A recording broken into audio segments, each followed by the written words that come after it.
وصیت 44. دعا هنگام خواب نمودن.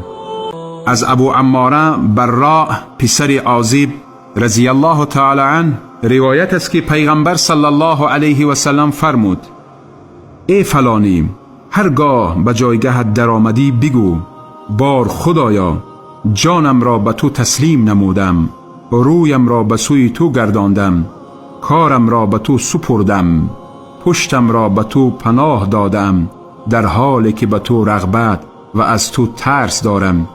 نیست پناهگاه و پناه دهنده مگر به سوی توست. به کتابی که نازل نموده‌ای، به پیغمبری که فرستاده‌ای ایمان آورده‌ام.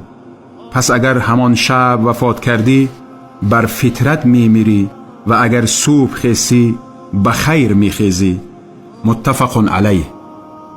از ابو سعید خدری رضی الله تعالی عنه روایت است که پیغمبر صلی الله علیه و سلم فرمود: شخصی که هنگامی برخت خوابش در آمدن 3 بار گوید: استغفر الله الذي لا اله الا هو الحي القيوم و اتوب الیه، خداوند گناهانش را می بخشد اگرچند مثل کف های بحر باشند، اگرچند به عدد برگ های درختان باشد، اگرچند به عدد ریگ های تپه ها باشد، اگرچند به عدد روزهای دنیا باشد.